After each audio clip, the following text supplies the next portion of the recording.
Jadi, pada putusan PT UN Tanjung Pinang nomor 10-G-2022 PT UN, TPI adalah keputusan Pengadilan Tata Usaha Negara Tanjung Pinang yang dibacakan pada 8 November 2022 dalam perkara antara Dr. Handes Teguh Ahmad Syafari, MSI, sebagai penggugat melawan Wali Kota Tanjung Pinang sebagai tergugat. Perkara ini muncul karena adanya sengketa tata usaha negara, biasanya terkait keputusan pejabat tata usaha negara yang dianggap merugikan pihak penggugat secara administratif.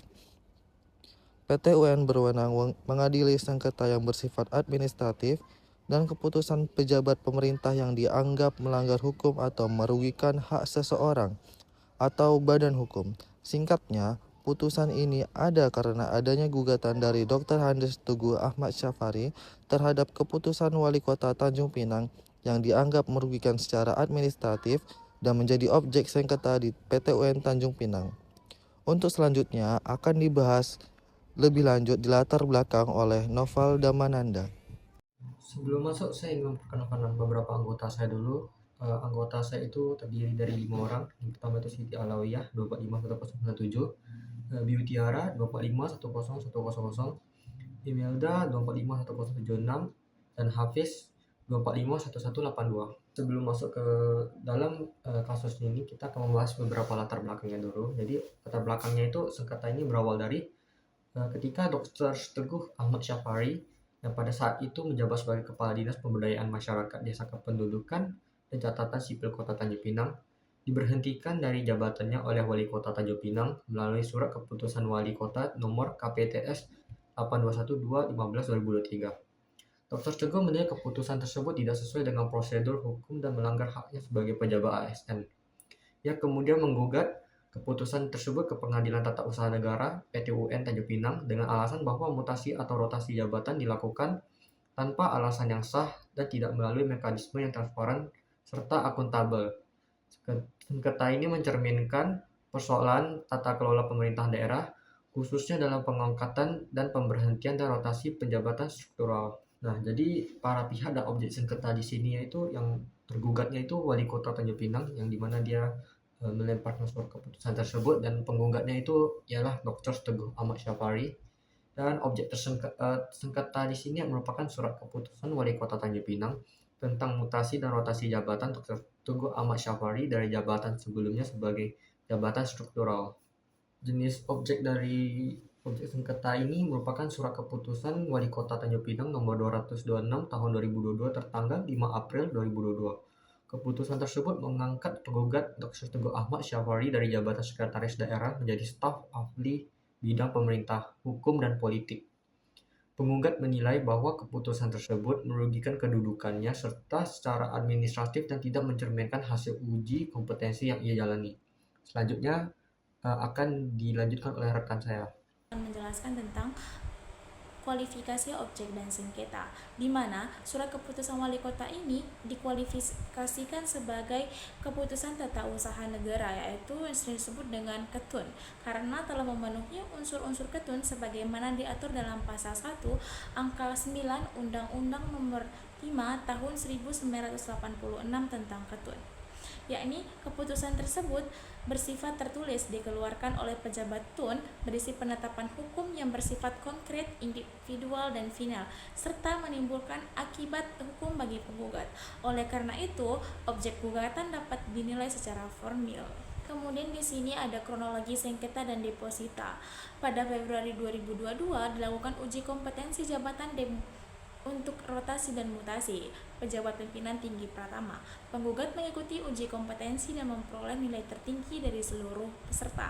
Namun, pada tanggal 5 April 2022, Wali Kota Tanjung Pinang menerbitkan SK nomor 226 tahun 2022 yang menetapkan penggugat sebagai staf ahli bidang pemerintahan, hukum, dan politik.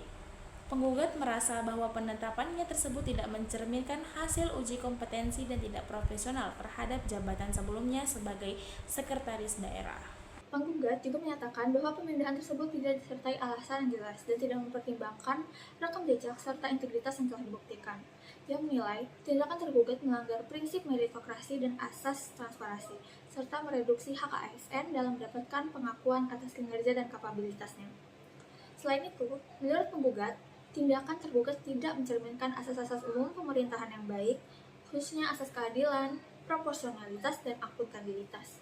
Jadi, inti posita itu adalah penggugat menganggap pemindahan jabatannya tidak adil karena ia memperoleh nilai uji kompetensi tertinggi namun ditempatkan pada posisi yang lebih rendah dari jabatan sebelumnya, yaitu bukan sekda atau asisten pemerintahan, melainkan staf ahli.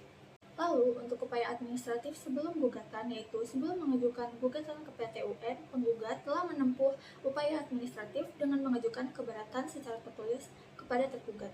Hal ini dilakukan sebagai bentuk pelaksanaan Pasal 75 Ayat 2 UU Nomor 30 Tahun 2014 tentang Administrasi Pemerintahan, meskipun keberatan tersebut diajukan melewati batas waktu 14 hari, Majelis Hakim tetap menerima gugatan karena masih dalam batas waktu 90 hari sebagaimana ditentukan dalam UU PT UN.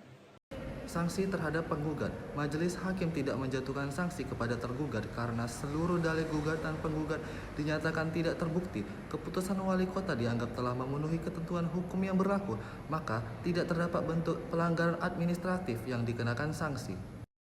Pertanggungjawaban hukum pihak yang kalah. Tergugat, dalam hal ini Wali Kota Tanjung Pinang, dibebankan kewajiban hukum untuk mencabut surat keputusan yang disengketakan dan mengembalikan jabatan penggugat. Jika tidak dilaksanakan secara sukarela, penggugat berhak mengajukan permohonan eksekusi ke PT UN sesuai pasal 116 UU PT UN.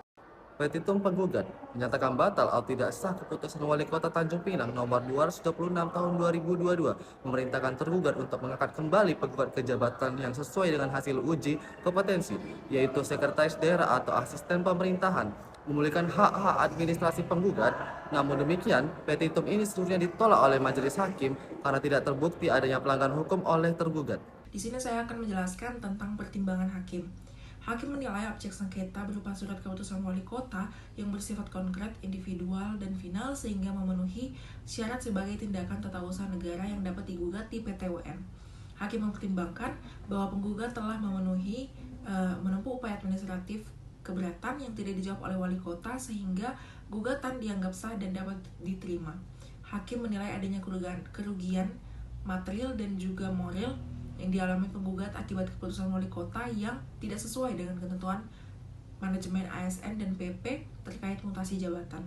Dengan demikian, hakim fokus pada aspek legalitas dan prosedural penerbitan SK mutasi serta dampak kerugian bagi penggugat. Next, saya juga akan membahas tentang kaidah hukum administrasi negara yang ditemukan. Penerapan prinsip-prinsip hukum administrasi negara pada kedua kasus menunjukkan kesamaan dalam menuntut legalitas, kepastian hukum, keadilan, dan transparansi dalam pengambilan keputusan administrasi. Namun, pada kasus Dr. Andus Teguh Ahmad Syafari, penerapan prinsip sistem merit, larangan, penyalahgunaan wewenang, dan perlindungan hak ASN lebih mendapat sorotan karena konteks mutasi jabatan ASN yang spesifik dan kompleks. Sedangkan pada kasus PT UN Tanjung Pinang nomor 15-G-2019-PT UN-TPI, kurangnya informasi detail menyulitkan analisis mendalam, tetapi secara umum, prinsip-prinsip dasar hukum administrasi tetap menjadi landasan dalam penyelesaian sengketa. Jadi kesimpulan dari video penjelasan yang sudah dijelaskan oleh saya dan juga rekan-rekan saya, putusan PT UN Tanjung Pinang nomor 10-G-2022-PT UN-TPI memberikan gambaran nyata tentang pentingnya pemahaman terhadap kewenangan diskresioner pejabat publik dalam konteks mutasi jabatan ASN. Majelis Hakim menyatakan bahwa tindakan Wali Kota Tanjung Pinang sah secara hukum karena telah memenuhi asas legalitas dan prosedural serta didukung oleh rekomendasi dari KASN. Dalam hal ini, keputusan administratif tidak dapat diganggu gugat selama diterbitkan berdasarkan pertimbangan objektif, kebutuhan organisasi, dan juga tidak melanggar asas umum pemerintahan yang baik. Baik, sekian video penjelasan dari kami kelompok 7 Hukum Administrasi Negara. Besar harapan kami video kami ini dapat bermanfaat bagi banyak orang, khususnya yang menonton. Mohon maaf apabila ada salah kata dalam setiap penjelasan kami. Sekian dan terima kasih. Terima kasih telah menonton video ini. Semoga video ini bermanfaat bagi teman-teman semua. Sampai jumpa di video kami berikutnya. Dadah.